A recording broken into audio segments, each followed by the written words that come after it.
வெற்றிமாறன் கூடவே பயணம் பண்ணுவார். இப்போ அரசன் படம் வந்திருக்கு. ஸோ அவர் கூட நீங்கள் பயணம் பண்ணுறீங்களா இல்லை எப்படி? இன்னும் தெரியல, அதை ஷூட் பண்ணதுக்கப்புறம் தான் தெரியும். இல்லை அது நடிக்கிறீங்களா? இப்போ நான் ராஜா சார் மேலேயும் தப்பு சொல்ல மாட்டேன் சார், மியூசிக் லேபிள் மேலேயும் தப்பு சொல்ல மாட்டேன். இது சூழல் ஒரு விஷயத்தை போய் ஒரு இடத்துல நிறுத்தியிருக்கு சார். இந்த மாதிரி ரியாலிட்டி ஷோ, அதுவும் இந்த பாடகர்லாம் நிறைய பாடுறாங்கல்ல, அந்த ஒரிஜினல் பாடகரே திருப்பி மேடையில் பாடினா கூட அந்த அளவுக்கு கரெக்டாக பாட முடியாது. அதுக்கு ஒரு ஜட்ஜி அது இது பண்ணுது. இதை பற்றிலாம் ரியாலிட்டியை பற்றி என்ன நினைக்கிறீங்க? நிறைய பேர் இந்த ரியாலிட்டிக்காக அவங்களோட லைஃபே பிடி வாத்தியார் வாழ்க்கை தொலைச்ச மாதிரி தொலைச்சிட்ருக்காங்க. அதை பற்றி உங்கள் கருத்து என்ன? இல்லை, எதை பற்றியும் நான் சொல்ல முடியாது. ஏன்னா நான் ரியாலிட்டி ஷோவில் போனதில்லை, ஜெயிச்சதில்லை. எனக்கே ஒரு மாதிரி தான் இருந்தது அங்கே. ஏன்னா நிறைய நல்ல பாடுறவங்க எல்லாம் பாடிட்டு இருந்தாங்க. நான் சும்மா பாடுற மாதிரி நடிச்சிட்டு இருந்தேன். நான் ஜெயிக்கிறது ரொம்ப இதுதானா. பட் இப்போது இந்த உலகத்தில் நிறைய ஆப்பர்ச்சுனிட்டிஸ் வந்துட்டுருக்கு. எல்லாமே ஒரு ஆப்பர்ச்சுனிட்டி தான் பார்க்கணுன்னு நினைக்கிறேன். It's a wonderful opportunity. ஏன்னா டேலண்ட்டை எக்ஸ்போஸ் பண்ணுறதுக்கு, டேலண்ட் வெளியே வர்றதுக்கு அவங்களுக்கு ஒரு வாய்ப்பு இருந்தால் நான் நினைக்கிறேன். முதல்லலாம் இப்படி ஒரு வாய்ப்பே இருந்திருக்காது, இப்படி எக்ஸ்போஜரே இருந்திருக்காது. இப்போ அந்த மாதிரி கிடைக்கிறது நல்லது தானே. ஸோ அதை பற்றி அதான் நான் சொல்லவே முடியாதுன்னு நினைக்கிறேன். கிஷோர் சார் எப்பவுமே ஸ்போர்ட்ஸ் மேன்னாவே கிஷோர் சார் மைண்டில் வந்துடுவாங்க எல்லா டேரக்டருக்கும். இப்போ பாடகர்னா வந்துடுவாங்களோ தெரில, அது ஜனங்களுக்கு பிடிச்சா அப்படி ஆகும்னு நினைக்கிறேன்.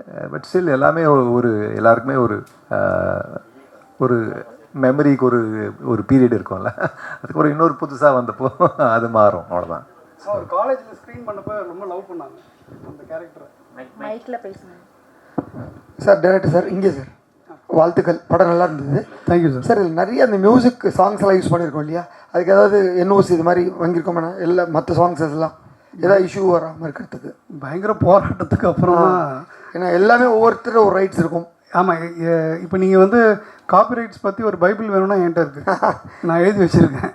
ஏன்னா அது இப்போ நான் ராஜா சார் மேலேயும் தப்பு சொல்ல மாட்டேன் சார், மியூசிக் லேபிள் மேலேயும் தப்பு சொல்ல மாட்டேன். இது சூழல் ஒரு விஷயத்தை போய் ஒரு இடத்துல நிறுத்தியிருக்கு. ஸோ அதுக்கான தெளிவு இன்னும் கிடைக்கல. ஸோ நாங்கள் வெறித்தனமான ராஜா ஃபேன்ஸ் அவருடைய சாங்ஸ் யூஸ் பண்ணுன்ற ஆசையில் யூஸ் பண்ணிடுறோம். அது பண்ணிட்ட பிறகு தான் எங்களுக்கு உள்ளே இவ்வளோ பிரச்சனைகள் இருக்குன்றது எங்களுக்கு தெரியும். ஆனால் அதை எப்படி கையாளுறோன்றது இருக்குது. நான் அதை கையாண்டுட்டு வெளியில் வந்துட்டேன். இப்போ நீங்கள் இதில் பார்த்த ராஜா சார் சாங்ஸ்லாம் நான் அவர்கிட்ட மறுபடி பர்மிஷன் வாங்கி பண்ணது. சிலது என்னால் யூஸ் பண்ண முடியாது, ஏன்னா சில லேபிள்ஸ் அதை ஹோல்ட் பண்ணியிருந்தாங்க. ஸோ அதை நான் எடுத்துட்டேன், அந்த சாங்ஸே எடுத்துட்டேன்.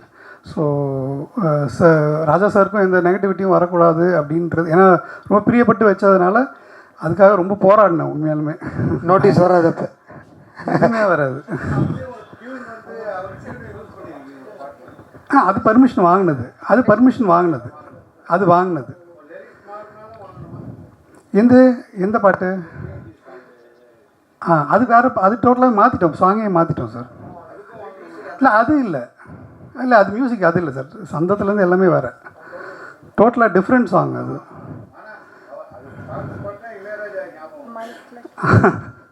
சார் தமிழ்நாட்டில் கேட்குற எல்லா பாட்டும் இளையராஜா சார் தான் ஞாபகம் வரும் சார். Good evening sir.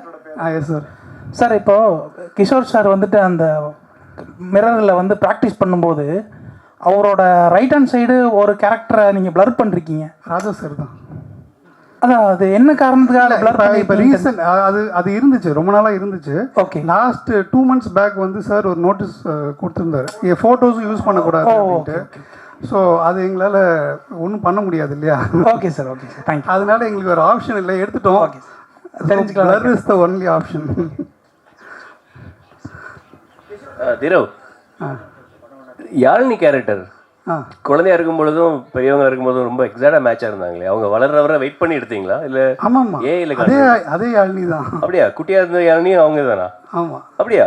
ஆமாம். ஓ சூப்பர், ரொம்ப நல்லா இருந்தது யாழினி. கிஷோர்ஜி, உங்களுக்கு ஒரு கொஸ்டின். நீங்கள் அந்த கிணத்து மேட்டில் ஒரு டைலாக் சொல்லுவீங்க, தண்ணி நிறையா, எப்போவுமே தண்ணி நிறைய இருக்கிறதுக்கு காரணம் ஃபுல்லாக சிமெண்ட் போட்டு இது இல்லாமல் மணலாகவே வச்சுக்கிறதுனால தான் அப்படின்ற மாதிரி சொன்னீங்க. ஸோ உங்களுடைய அந்த இயற்கை வேளாண்மை விஷயங்கள் எல்லாம் படத்தில் முடிஞ்ச அளவுக்கு கொண்டு வந்திருக்கீங்களா? நான் கொண்டு வந்ததில்லை, அவர் தான் கொண்டு வந்திருக்காரு. ரொம்ப நல்லா இருந்தது, ரொம்ப நேச்சுரல். யூஸ்வலாக யாரோ ஒரு நடிகர் நம்ம கூட நடிக்கிறாருன்னா அவர் என்ன பண்ணுறாருன்னு நம்ம அப்சர்வ் பண்ணிட்டு இருக்கோம், அவருக்குள்ள நமக்கு என்ன பிடிக்கும்னு அப்சர்வ் பண்ணிட்டு இருக்கோம். அதெல்லாம் கதைக்குள்ள அந்த வசனத்துக்குள்ள வந்துடும்ல. பொதுவாக நீங்கள் நிறைய ஆக்ஷனில் தான் பட்டை கிளப்பிட்டு இருப்பீங்க. இது ரொம்ப மென்மையான, இந்த மாதிரியான ஒரு ரொம்ப மென்மையான ஒரு படங்கள் சூஸ் பண்ணுறதுக்கு என்ன காரணம்? இது உங்களுக்கு ரொம்ப பிடிச்சிருக்கா? நான் சூஸ் பண்ணதுன்னு இல்லை, அதை கிடைச்ச என்ன வாய்ப்பு வருதோ அதுதான் நம்ம பண்ண முடியும். ஸோ அதில் எது நல்லதோ எது எனக்கு பிடிக்கிறதோ அதுதானே பண்ணணும். ஸோ அப்படி பண்ண ஒரு படம் தான். ஆக்சுவலாக அவருக்கு தான் தேங்க்ஸ் சொல்லணும். ஏன்னா அந்த மாதிரி ஒரு கேரக்டர் எழுதுறது ரொம்ப இதில், அதுவும் எனக்கு கிடைக்கிறது, என்னை தேடி வந்து எனக்கு அந்த ரோல் கொடுக்கறது வந்து ரொம்ப rare. So thanks time. So sir வந்து ஒரு பிடி மாஸ்டராகவும் தெரிவார். ஒரு அப்போ அழகான எனக்கு சாரோட இன்டர்வியூஸ் வந்து நிறையா அவங்க ஃபேமிலியோடு பார்த்துருக்கேன். ஸோ அவருடைய அதர் சைடை நான் அங்கே பார்த்துருக்கேன். ஸோ என்னால் ரெண்டுத்தையும் காட்ட முடியும்னு ஒரு நம்பிக்கை இருந்துச்சு. இன்ஃபேக்ட் ஷூட்லேயே வந்து பார்த்திங்கன்னா ஷூட் போயிட்டு இருக்கும்போது ஒரு மாடு போய் மாட்டிக்கிச்சு. சார் போய் தான் அந்த மாடை பிடிச்சி தண்ணியெலாம் கொடுத்துட்டு வந்தார். ஞாபகம் இருக்கா சார்? மறந்துட்டிங்களா? சாருக்கு அது நேச்சுரலாகவே இருக்குது. ஸோ அதனால் அந்த டைலாக் வந்து எனக்கு அங்கே வைக்கணும்னு ரொம்ப பிரியப்பட்டேன். ஏன்னா அவருடைய பிரதிபலிப்பாக அது இருக்கும் அப்படின்ட்டு. உங்கள் ஃபஸ்ட் படத்துலேருந்து இந்த படம் வர ஒரு இந்த செயற்கை கருத்தரிப்பு, இந்த தாய்மை அடைகிறது, இந்த விஷயங்கள்லாம் ரொம்ப இம்பார்ட்டன்ஸ் கொடுக்குறீங்கன்னு எனக்கு தோணுது. ஏன்னா அதில் சாங்கில் கூட ஒரு பொண்ணு ரூமில் வந்து நிற்பாங்க, ஆமாம், அவங்க ஹஸ்பண்ட் வருவார், இயற்கை லவர் வந்து நேச்சர் லவர். அது உங்களுக்கு ரொம்ப பிடிக்குமா? அது எல்லாருமே இயற்கை லவர். ஐ மீன் சார், நீங்கள் இப்போ ஒரு அழகான இயற்கை சூழ்ந்த இடத்துல போய் நிற்கணும்னா நீங்கள் பிரியப்படுவீங்களா மாட்டிங்களா? அது நான் எல்லா இடத்துலையும் இருக்கணும்னு ஆசைப்பட்றேன். அவ்வளோதான். நம்மளை சுற்றி இயற்கை மிகுதியாக இருக்கணும், செயற்கை கம்மியாக இருக்கணுன்றதில் ரொம்ப தீவிரமாக இருக்கேன் நான். வாழ்த்துக்கள்.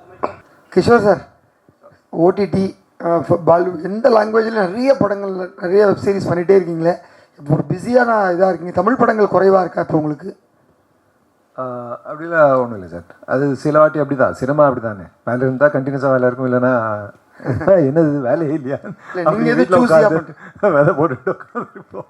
ஸோ இல்லை ஆஃபர்ஸ் எதுவும் வரலையா? இது மாதிரி இருக்குது சார், நடந்துகிட்டே இருக்குது. ஷூட் போயிட்டே இருக்குது. அது ரிலீஸ் ஆகிறது சிலது லேட் ஆகும், சிலது உடனே ரிலீஸ் ஆகும், அப்படி கேப் வரும்னு நினைக்கிறேன். தேங்க்யூ. கிஷோர் சார், இது வந்து கிஷோர் சார் வந்து நாங்கள் நிறைய டைம் பார்த்துருக்கோம். வெற்றிமாறன் கூடவே பயணம் பண்ணுவார். இப்போ அரசன் படம் வந்து வந்திருக்கு. ஸோ அவர் கூட வந்து நீங்கள் பயணம் பண்ணுறீங்களா இல்லை எப்படி?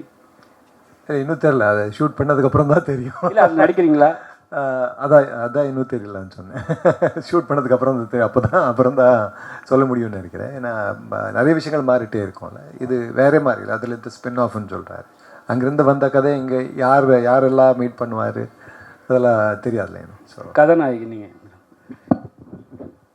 கதாநாயகி, ஏன்னா நீங்கள் ஜெய்பீம்லேருந்து நடிச்சுன்னு வர்றீங்க. உங்களை பார்க்குற அவ்வளோ ஒரு நல்ல ஆர்டிஸ்ட் நீங்கள்.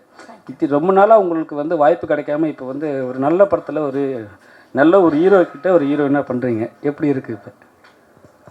ஹீரோயினா எந்த கேரக்டர் இருந்தாலும் I enjoy doing it. Heroine அப்படி இல்லை, வாய்ப்பு வந்துட்டு தான் இருக்குது. நான் கொஞ்சம் ஒரு வருஷம் வந்து வேறு வேலை பண்ணிகிட்டு இருந்தேன். ஸோ அதனால் பிரேக் எடுத்திருந்தேன். பட் ஐ என்ஜாய் டூயிங் அது ஒரு நாள் ஷூட்டாக இருந்தாலும் சரி, இந்த மாதிரி லீட் ரோடாக இருந்தாலும் சரி, I enjoy my job. Sir, director sir, இப்போது சார் வந்து பிடி மாஸ்டர் இருக்கனால அவர் சிங்கர் ஓரியன்ட்னால அதை மெயினாக காமிச்சிட்டிங்க சார். இப்போ சுபத்ரா அவங்க வந்து அவங்க ஃபேமஸானதே அந்த கிளாஸ் தான், பரியரும் பெருமாள். அது அவங்களுக்கு எந்த ஒரு கிளாஸ் சீனுமே இல்லையே, அது எதனால் அதனால் எடுத்துகிட்டு எடிட் போயிடுச்சுங்களா எப்படி? இல்லை, கிளாஸ் சீனாக எதுவுமே இல்லை. அந்த தேவதை டீச்சர் ரெஃபரன்ஸே இருக்கும். ஓகே, அதான் வெறும் டீச்சர்ஸ் ரூமில் இருக்க மாதிரி தான் காமிச்சிருக்கீங்க. ஆமாம், அவங்க கிளாஸ் ரூம் இல்லை சார். கதை அங்கே இல்லை சார். கதை வந்து அங்கே இல்லை. கதை வந்து வீட்டில் நிறைய. அப்புறம் எடிட்டருக்கு ஒர்க் எது சார்? நான் தான் சார். நீங்கள் எடிட்டர் சார். இப்போ எங்களுக்கு நாங்கள் பார்க்கும்போது ஒரு சீன்லேருந்து பாஸ்ட்லேருந்து ப்ரெசென்ட்டுக்கு போகும்போது டக்குன்னு ஜம்ப் ஆகுது சார். ஏன்னா ஆப்ஜெக்ட்லேருந்து போயிருந்தால் கொஞ்சம் இன்னுமே பயங்கரமாக இருந்திருக்கும்னு ஃபீலாக இருக்குது சார். அது எதனால் எப்படி என்ன? இல்லை சார், சில சேலஞ்சஸ் இருந்துச்சு சார் எனக்கு. இந்த சிலது வந்து சாங் நரேட்டிவாக எடுத்திருந்தேன். இந்த காப்பிரைட் இஷ்யூனால ரிமூவ் பண்ண வேண்டிய ஒரு கட்டாயத்தில் இருக்கும்போது சில சேலஞ்சஸ் எனக்கு இருந்துச்சு. அந்த சேலஞ்சுக்கு உட்பட்டு தான் நான் ஒர்க் பண்ண முடிஞ்சுது எனக்கு. ஏன்னா லாஸ்ட் மினிட்லேயே ஒரு 5 சாங் போயிடுச்சு எனக்கு. அதுக்குள்ளே நான் எழுதி சீனும் க்ரியேட் பண்ணி வச்சுருந்தேன். ஸோ அது போகும்போது எனக்கு கொஞ்சம் சேலஞ்சிங்காக இருந்துச்சு அது. சார் நீங்கள் எல்லாம் ரொம்ப ரொம்ப நேரம் வெயிட் பண்ணியிருக்கீங்க. இந்த படத்துக்கான காரணம் என்னென்னா சார், இந்த உலகம் ரொம்ப நெகட்டிவிட்டி நிரம்பி இருக்குது சார். ஸோ அன்பு தொலைஞ்சு போயிட்டே இருக்குது சார். ஸோ அன்பு இந்த அண்டம் இப்போ ரொம்ப அதிகமாக தேட ஆரம்பிச்சிருச்சு, நெகட்டிவிட்டி அதிகமாக இருக்கிறதுனால. ஸோ அந்த அன்பை பிரதிபலிக்கிற ஒரு படமாக இது இருக்கணும்னு நான் ஆசைப்பட்டேன். அது எவ்வளோ முடியுமோ என்னால் அதுக்கான எஃபர்ட் போட்டு பல தடைகள் இருந்துச்சு, பல காப்பிரைட்டுகள் இருந்துச்சு, நடுவில் கோவிட் இஷ்யூஸ் வந்துச்சு. இதெல்லாம் தாண்டி இந்த படத்தை போய் சேர்த்துடணும் அப்படின்ற அந்த ஒரு முனைப்பு எனக்குள்ளே இருந்துக்கிட்டே இருந்துச்சு. ஸோ அந்த ஊந்துதலும் அந்த தன்னம்பிக்கையும் தான். ஸோ இது எல்லாத்தையும் தாண்டி நான் ஒன்று எழுதிட்டேன், நான் அதுக்காக ட்ராவல் பண்ணுறேன் அப்படின்றது ஒரு பெரிய விஷயம் இல்லை. முழு டீமுமே என் கூட ட்ராவல் பண்ணாங்க கிட்டத்தட்ட 7 வருஷம். ஸோ இந்த அன்பு இருக்கு இல்லையா, இந்த அன்பு தான் நான் வந்து மக்கள்கிட்ட சொல்லணும்னு ஆசைப்பட்றேன். கிஷோர் சார்,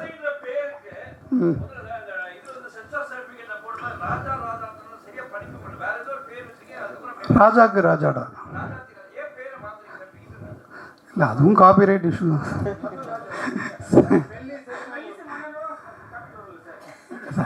அது வராது. கிஷோர் சார் ஒரே நிமிஷம். கிஷோர் சார், சார் நான் மறுபடியும் சொல்கிறேன் சார், ராஜா சாரோட பெரிய தீவிர ஃபேன் நான்.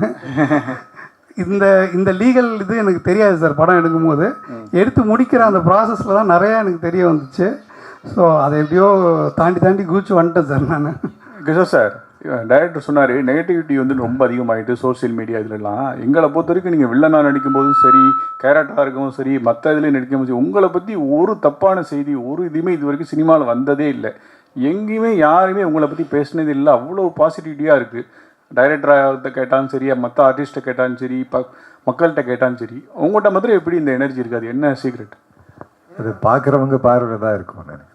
அவங்க பார்வையில் அந்த பாசம் அன்பு எல்லாம் இருக்குது, அதனால தான் அப்படி தெரியுது. அதான் எல்லாருக்குமே அப்படி இருந்தால் எல்லாருமே அப்படி தான் தெரிவாங்க நினைக்கிறேன். அதில் என்னோட இது எதுவும் கான்ட்ரிபியூஷன் எதுவும் இல்லை.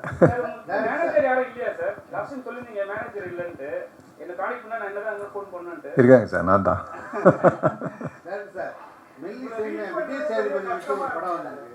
ஐயோ சாரி சார், அதா நிறைய கடன் வாங்கி கணக்காங்க நிறைய பண்ணிட்டாங்க, அதனால் தெரியாத நம்பர்னா பண்ண மாட்டேன். இல்லைன்னா மெசேஜ் பண்ணால் கண்டிப்பாக ரிப்ளை பண்ணேன்.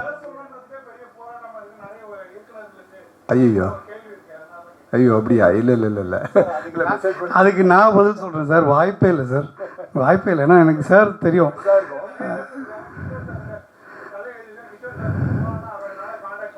இல்லை சார், அது எனக்கு தெரிஞ்சு அது வாய்ப்பு ரொம்ப கம்மி. அதான் சார் வெற்றிமாறன் சார் சொல்லுவார், Kishore sir is by philosophy is a Gandhian but by action is a communist. அது கால் பண்ணியிருப்பாங்க, அது வந்து யாரோ சொல்லி நான் விட்டுருப்பேன். இப்போது எப்படின்னா, இப்போது எனக்கு நானும் டைரக்ட் பண்ணுறேன். இப்போது எனக்கு கண்டிப்பாக இந்த ஆக்டர் வேணும்னா நான் தேடி போவேன், எப்படியாவது அந்த ஆக்டரை பிடிச்சிடுவேன். ஸோ கண்டிப்பாக நான் தான் நடிக்கணும், இல்லைன்னா டெஃபினட்டாக நிறைய நல்ல நடிகர் இருக்காங்க. ஸோ யாராவது ஓகேன்னா அப்படி பண்ணிவிடுவாங்கள்ல. ஸோ கண்டிப்பாக தேடி வரும் அந்த ஆப்பர்ச்சுனிட்டின்னு அந்த ஒன்றும் இருக்கும். இல்லைனா சில இடத்துல மிஸ் ஆகிடும். சில வாட்டி ஏதோ ஒரு வேலையில் இருப்போம், ஷூட்டிங்கில் இருப்போம். அதான் நான் சார் சொன்ன மாதிரி மேனேஜர் அசிஸ்டண்ட்டெல்லாம் வச்சுக்காதது அதுவும் ப்ராப்ளமாக தான் இருக்குது. ஸோ அந்த மாதிரி அதை ரிசீவ் பண்ணாமல் அப்படி ஏதாவது ஆகிருக்கலாம். தான் சொல்லுங்கள் சார். விஜய் சேதுபதி வச்சு ஒரு மெல்லிசைன்னு ஒரு அது வரல சார், அது பை சென்சார். அப்படி இருந்தாலும் அதை யூஸ் பண்ணிக்கலாமா வராட்டிக்கும்? ஏன்னா பாதி படம் ஷூட்டிங் போயிருந்தது. இல்லை எது சென்சார் ஆகுதோ அது சென்சார் ஆனது புரியாத புதிர்னு. ஓகே. அவங்க ஒர்க்கிங் டைட்டிலாக மெல்லிசை வச்சாங்க, பட் அவங்க லேட்டர் சென்சார் பண்ணி போனது வந்து புரியாத புதிர். ஸோ கிட்டத்தட்ட 7 வருஷமாக இந்த டைட்டில் என்கிட்ட தான் இருக்குது. ஸோ அது அவங்களது கிடையாது சார்.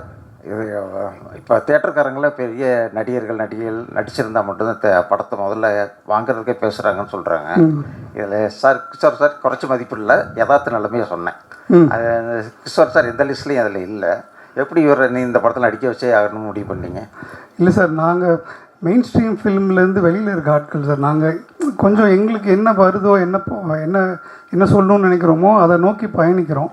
ஸோ அந்த பயணத்தில் அதே சிந்தனையோடு இருக்கிற ஒரு மனிதர் தான் கிஷோர் சார். ஸோ அந்த வேவ் லெங்த் மேட்ச் வந்து ரொம்ப ஈஸியாக நடந்துட்டு பாரு. இன்னும் இத்தனை வருஷத்துக்கு அப்புறம் நான் அவ்வளோ கரெக்ஷன்ஸு அவ்வளோ ரீஒர்க்குக்கு சார் அப்ரோச் பண்ணும்போது இது வரைக்கும் அவர் என்கிட்ட முகம் சுழிச்சதே கிடையாது. நான் வந்து அவர்கிட்ட சொல்லுவேன், அவர் இது ஒரு பெரிய மேட்ரு இல்லைன்னு சொல்லுவார். ஆனால் எனக்கு அது ரொம்ப மிகையாக இருக்கும். ஏன்னா நான் இன்னொரு ட்ரெடிஷ்னலாக இருக்கவங்கள பார்க்குறேன், அவங்கக்கிட்ட அதெல்லாம் எவ்வளோ ஈஸியாக பண்ண முடியாது, இதை மாற்றி கொடுங்க, அது திருப்பி இது பண்ணி கொடுங்கன்ட்டு.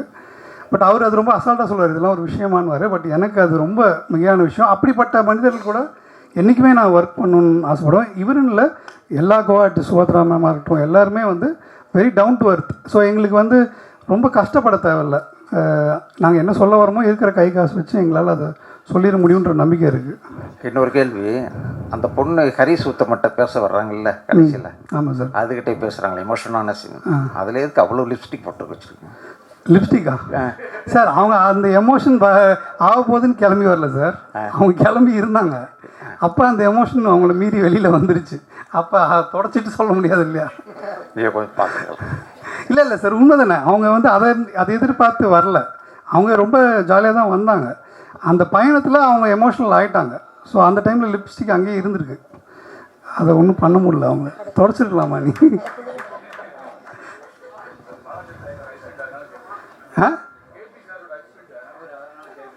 இல்லை சார், நான் வந்து உண்மையாக தான் சார் சொன்னேன். நான் அதை வந்து அஃபென்சிவாக தான் சொல்லலை.